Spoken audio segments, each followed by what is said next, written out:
नमस्कार, मैं अर्चना त्रिपाठी शुक्ला हिंदी नोट्स के YouTube चैनल पर आपका स्वागत करते हैं। यह कहानी जो है कोई कहानी नहीं है, परंतु यह एक ऐसा केस लॉ है जिसके माध्यम से हम आपको समझाना चाहते हैं कि कैसे एक झूठी बातें, कैसे एक मुकदमे में फंसाने की झूठी साजिश किसी की जिंदगी बर्बाद कर देता है और जो हमारी न्याय प्रणाली है वे कहां तक इसको लेकर के जाती है। हालांकि अब अगर आप किसी पर झूठा मुकदमा करते हैं तो आपको अगर ये सिद्ध हो जाता है कि जो मुकदमा है वह झूठा किया गया है तो मुकदमा करने वाले व्यक्ति को 7 से लेकर के 10 साल तक की सजा हो सकती है या फिर उसे उम्र कैद तक भी बढ़ाया जा सकता है। चलिए कहानी की ओर चलते हैं कि क्या कहती है कहानी। एक लेखिका थी या कह सकते हैं कि एक ऐसी लड़की थी जो कि कॉलेज में पढ़ रही होती है।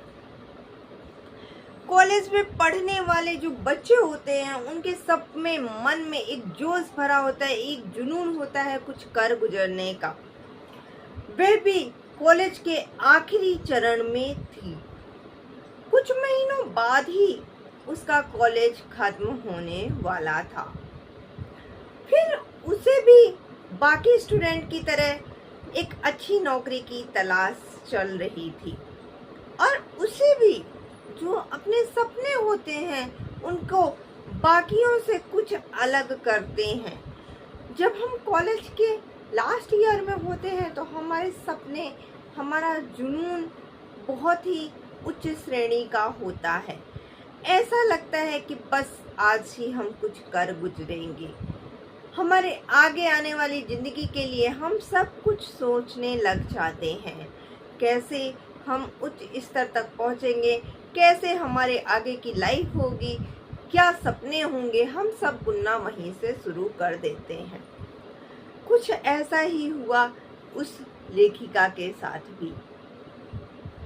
वे भी एक लेखिका बनना चाहती थी।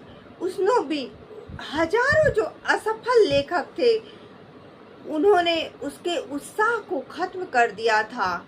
वे उनको देख रही थी कि कैसे वे इतने अच्छे लेखक होते हुए भी वे जो है सफल नहीं हो पाए। शायद यही एक कारण था कि जिसने उसे आगे बढ़ने के लिए एक रास्ता उसको नहीं मिल पा रहा था, क्योंकि जहाँ जोश होता है, उत्साह होता है, वहाँ पर थोड़ा सा डर भी होता है कि क्या हमने सोचा तो है ऐसा करने के लिए, परंतु क्या हम इसको कर पाएंगे। ऐसा ही कुछ हुआ उस लेखिका के साथ।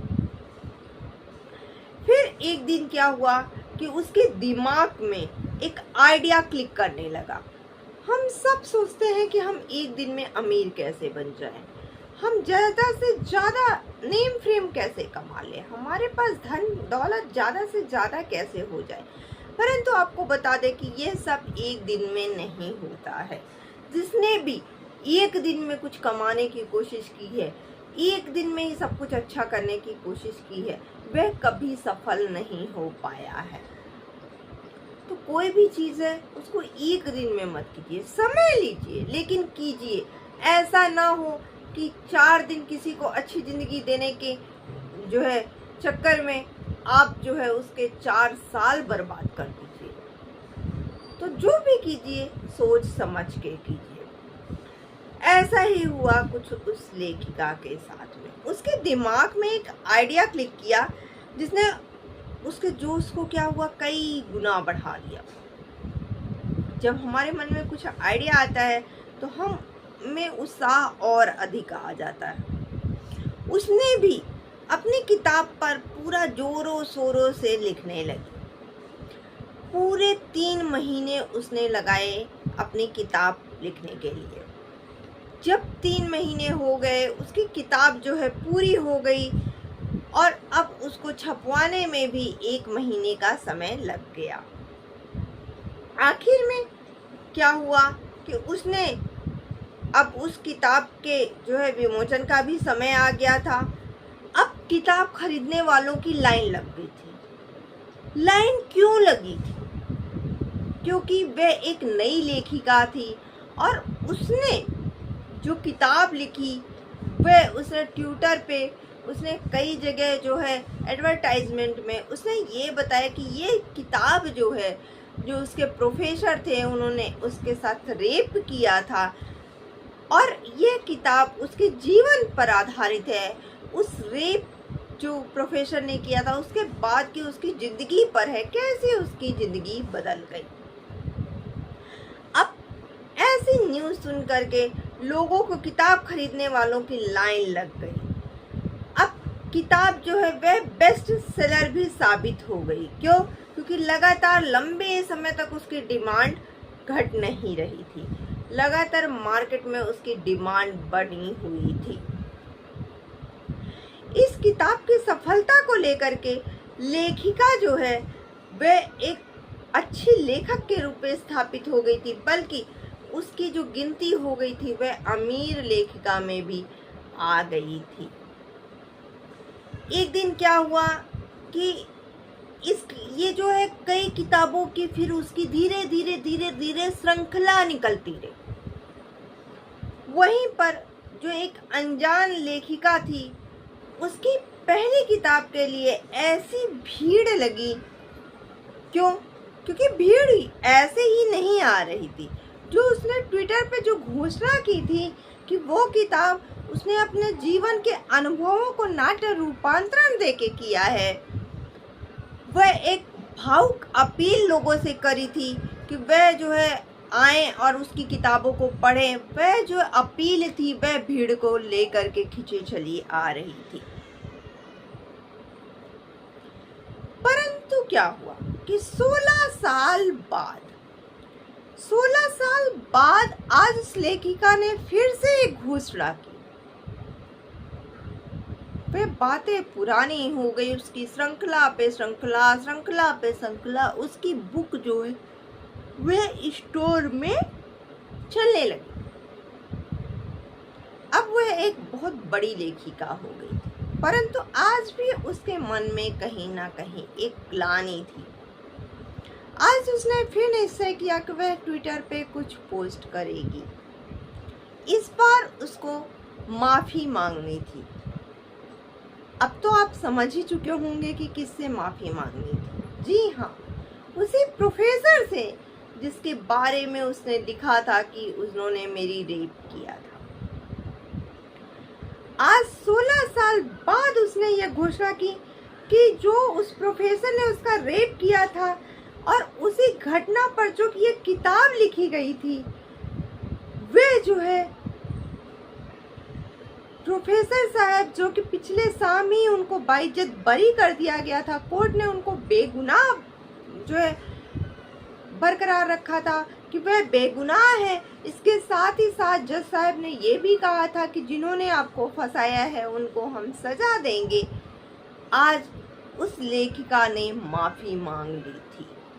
जी हाँ, हम आपको दर्शाना ये चाहते हैं कि देखिए पैसा, ओहदा आजकल किस लेवल पे जा रहा है। अब जज साहब जो कि बहुत जाने माने जो है हस्ती थे, जज थे, और वे अपनी न्यायप्रियता के लिए जाने जाते थे। वह बहुत ही न्यायप्रिय थे, बहुत ही अच्छा जो है जजमेंट वे देते थे। वे प्रोफेसर साहब को बरी करते वक्त उन्होंने ये भी कहा था कि जो असली मुजरिम होगा उसको सख्त से सख्त सजा सुनाएंगे। इस बार फिर लेखिका ने इस्तेमाल किया माफ़ी शब्द का। उन्होंने क्या किया, छोटी सी माफ़ी वाला एक ट्वीट जो है उन्होंने अपने ट्विटर अकाउंट पे कर दिया। अब 4 लोगों के दिमाग पे बैठ गया कि प्रोफेसर ने उसका रेप नहीं किया था और उसने प्रोफेसर पर झूठा इल्ज़ाम लगाया, झूठा मुकदमा लगाया, उसके लिए उसे माफ़ी दी जाए। जहाँ पर 4 लोग उसके साथ हो गए, देखो इसने कितने निर्भीकता पूर्वक जो है अपनी गलती का एहसास कर लिया, अपनी गलती मान ली और जो है उसने माफ़ी मांग लिया, वहीं पर अब माहौल बदल चुका था। एक बार फिर जो है वह लेखिका जज साहब के दिल को छू गई थी। क्यों? क्योंकि जज साहब की नज़र में माफ़ी मांगने के लिए बहादुरी होना बहुत ज़रूरी था, और इस लेखिका में यह शक्ति थी कि वह बहादुरी से अपने जो किए गए कृत्य हैं उसके लिए वह पछतावा करे, और उसने माफ़ी मांगा। यहाँ पर जज साहब ने उसके जो गुनाह थे उसको माफ़ कर दिया। क्यों? क्योंकि जज साहब बहुत ही न्यायप्रिय थे। न्यायप्रिय के साथ ही साथ वे बहुत दरियादिल इंसान भी थे। जहाँ पर एक ओर हर कोई जज साहब के दरियादिली का गुणगान कर रहा था, उस लेखिका के जो है कृत्य था उस पर लोग जो है उसको सहानुभूति दिखा रहे थे। जहाँ पर लोग उसका जो है सम्मान कर रहे थे कि इसने माफ़ी मांग करके बहुत ही बहादुरी का काम किया था, वहीं पर जो प्रोफेसर साहब थे वह बेचारे अपने घर में बाइज्जत बरी होने के बाद भी अपने घर में जा कर के सहमे और डरे हुए से बैठे हुए थे, और उनकी नज़रें थी वह एक अलमारी पर टिकी हुई थी। थोड़ी देर बाद उन्होंने वहाँ से एक शीशी निकाली जिस शीशी में जहर था, और उन्होंने उसको पी लिया।